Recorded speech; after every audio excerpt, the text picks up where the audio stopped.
आप सभी ने तो मार्वल की रिलीज की हुई बहुत सारी हॉलीवुड साई-फाई फिल्म्स देखी होगी और अगर आप मेरी तरह ही मार्वल्स के फैन हो तो आप पैरेलल यूनिवर्स जैसे शब्द से वाकिफ तो जरूर होंगे और आप लोगों को पैरेलल यूनिवर्स या मल्टीवर्स के बारे में थोड़ी बहुत जानकारी तो जरूर होगी। पैरेलल यूनिवर्स की थ्योरी के मुताबिक हम जिस ब्रह्मांड में रहते हैं वो बहुत सारे ब्रह्मांड को मिलाकर बनती है और जिसे मल्टीवर्स के नाम से जाना जाता है और हम जिस जगह अभी रहते हैं वो मल्टीवर्स का ही एक अंश है। तो चलिए दोस्तों, आज की वीडियो में हम पैरेलल यूनिवर्स के बारे में विस्तार से जानते हैं। जिस थ्योरीज के बारे में आज मैं आप लोगों को बताने जा रहा हूँ उसे सुनकर शायद आपको थोड़ा कॉम्प्लिकेटेड लगे, इसलिए मेरी हर बात को जरा ध्यान से सुनें, तभी आप समझ जाएंगे कि पैरेलल यूनिवर्स असल में क्या है। तो चलिए बिना वक्त गवाए शुरू करते हैं। पैरेलल यूनिवर्स के बारे में जानने से पहले हमें ये जान लेना चाहिए कि हमारे ब्रह्मांड की सृष्टि से पहले कोई भी पार्टिकल या एटम कुछ भी नहीं था, यहाँ तक कि समय भी नहीं था, क्योंकि समय की शुरुआत तब से हुई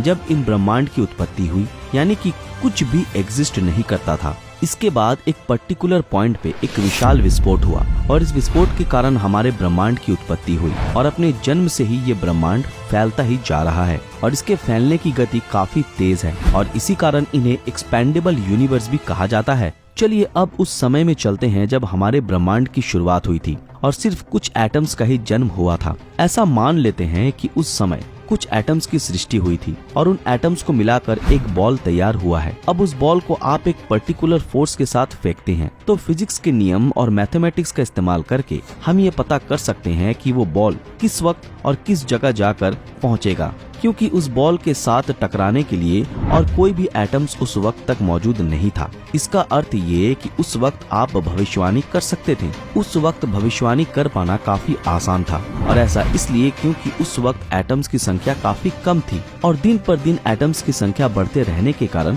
भविष्यवाणी करने की संभावना कमती गई। लेकिन ये खत्म नहीं हुई। अगर वर्तमान समय में हमारे पास हर एक एटम की जानकारी और एग्जैक्ट लोकेशन मौजूद हो और फिजिक्स और मैथमेटिक्स के आप ज्ञानी हो तो आप इस धरती की हर एक चीज की सटीक भविष्यवाणी कर सकते हैं, क्योंकि अब आपके पास धरती पे मौजूद करोड़ों एटम्स की जानकारी और एग्जैक्ट लोकेशन मौजूद है। या ऐसा भी कह सकते हैं कि धरती पे मौजूद हर चीज के बारे में आपके पास जानकारी मौजूद है और इसी चीज की मदद से आप हर चीज की भविष्यवाणी कर सकेंगे, यहाँ तक कि भूतकाल के बारे में भी पता लगा सकते हैं, क्योंकि पूरे ब्रह्मांड में मौजूद हर एक चीज हर किसी के साथ कनेक्टेड है। इसका मतलब यही कि जब पूरे ब्रह्मांड की सबसे पहली एटम की सृष्टि हुई थी तभी ये डिसाइड हो चुका था कि आने वाले भविष्य में क्या क्या होने वाला है। लेकिन दुख की बात तो ये है कि जिस वक्त इस पहले एटम की उत्पत्ति हुई थी उस वक्त वहाँ कोई इंसान मौजूद नहीं था। अगर उस वक्त कोई इंसान वहाँ मौजूद होता तो वो उस वक्त पैदा हुए उन कुछ गिने चुने एटम्स की लोकेशन जान लेता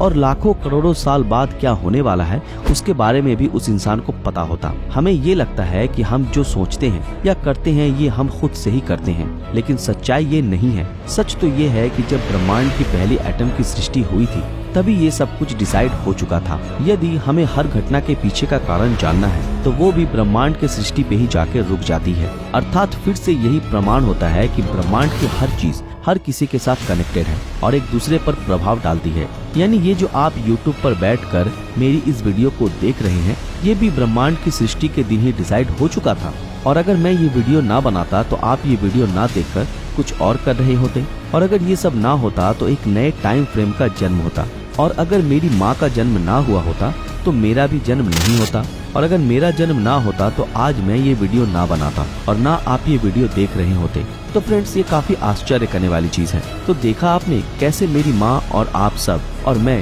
हम सब एक दूसरे के साथ कनेक्टेड हैं और यही चीज मैं आप लोगों को समझाने की कोशिश कर रहा हूँ कि ब्रह्मांड की हर एक चीज एक दूसरे के साथ जुड़ी हुई है और एक दूसरे के ऊपर कैसे प्रभाव डालती है। यानी आज से 50 साल पहले घटी हुई घटना कैसे आज के वर्तमान समय पर इफेक्ट डालती है। अब अगर थोड़ा अतीत के बारे में सोचते हैं तो अगर हमारी धरती का जन्म ना हुआ होता तो आज हम इंसान का भी जन्म नहीं होता और ऐसे करके समय में और भी पीछे जाएं तो सब कुछ वही ब्रह्मांड के पहले एटम की सृष्टि पे ही जाकर रुक जाएगा। और यहाँ यही प्रमाण होता है कि धरती के जन्म से लेकर हम इंसानों के जन्म सब कुछ की भविष्यवाणी उन एटम्स के जन्म होने के बाद ही तय हो चुकी थी। लेकिन इस ब्रह्मांड और उन एटम्स के जन्म के पहले क्या था, इसका जवाब आज भी हम इंसानों के पास नहीं है और शायद ये हम कभी जान भी ना पाए, क्योंकि ये हमारे सोच के बाहर की चीज है। या ये कह ले कि ब्रह्मांड की पहली एटम हमारे ज्ञान की शुरुआत थी दोस्तों, ब्रह्मांड की हर चीज एक दूसरे के साथ कनेक्टेड है, ये तो हमने जान लिया। अब चलिए जानते हैं पैरेलल यूनिवर्स से जुड़ी कुछ चौंकाने वाली थ्योरीज के बारे में।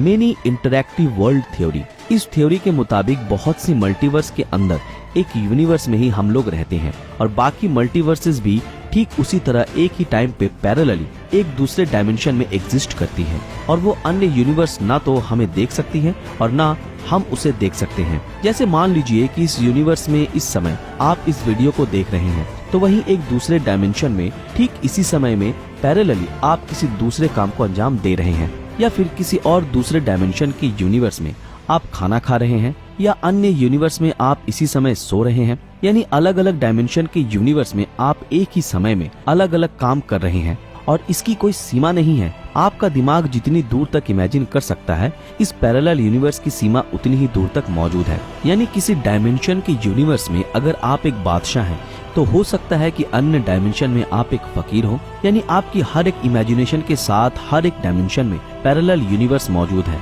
लेकिन ये सारे पैरेलल यूनिवर्स एक दूसरे से बिल्कुल भी अलग होते हैं और इन्हीं मल्टीवर्स के अंदर हमारा यूनिवर्स भी एक है। यानी हर एक मल्टीवर्स के अंदर यूनिवर्स अलग अलग किस्म के होते हैं और यहाँ तक कि इन अलग अलग यूनिवर्स में फिजिक्स के लॉज, मैथमेटिक्स, प्रकृति के नियम सब कुछ अलग हो सकते हैं। यहाँ तक कि ऐसा भी हो सकता है कि अलग डायमेंशन के यूनिवर्स में ग्रेविटेशनल फोर्स भी अलग अलग हो, क्योंकि पैरेलल यूनिवर्स की लिमिटेशंस हमारे इमेजिनेशन के ऊपर डिपेंड करती हैं। लेकिन बहुत से लोग इस थ्योरी को बस एक इमेजिनेशन यानी कल्पना समझते हैं, क्योंकि इसका कोई ठोस प्रमाण अभी तक मिला नहीं है। लेकिन वहीं बहुत से साइंटिस्ट इसे सच मानते हैं।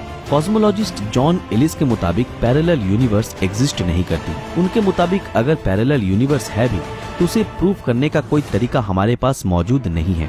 वहीं जो लोग ये विश्वास करते हैं कि पैरेलल यूनिवर्स सच में मौजूद है, उनका भी यही मानना है कि अलग डायमेंशन में होने के कारण इसे देखा नहीं जा सकता और ये एक दूसरे के साथ इंटरकनेक्टेड नहीं है। इसका मतलब ये कि हम जिस एटम से बने हैं उसके साथ इन पैरेलल यूनिवर्स का कनेक्शन नहीं है। यानी हमारे भविष्य या भूतकाल के साथ इन पैरेलल यूनिवर्स का कोई भी कनेक्शन नहीं है और हम चाह कर भी इसे कभी भी प्रूफ नहीं कर सकते। यानी ये इंटरकनेक्शन वाली थ्योरी सिर्फ और सिर्फ किसी पर्टिकुलर यूनिवर्स पे लागू होती है। इसका कनेक्शन मल्टीपल यूनिवर्स के साथ नहीं होता और इसके चलते हम कभी भी ये नहीं जान पाएंगे कि क्या सच में पैरेलल यूनिवर्स एग्जिस्ट करती भी है या नहीं। दोस्तों, आज के लिए बस इतना ही। इस बारे में आपकी क्या राय है हमें कमेंट में जरूर बताएं। अगर आप लोगों को ये वीडियो पसंद आया तो इस वीडियो को लाइक और ज्यादा से ज्यादा शेयर जरूर करें और जिन लोगों ने हमारे फेसबुक पेज को अभी तक फॉलो नहीं किया है वो तुरंत फॉलो कर दें। तो फिर मिलते हैं आपके साथ अगली वीडियो में, तब तक के लिए अलविदा।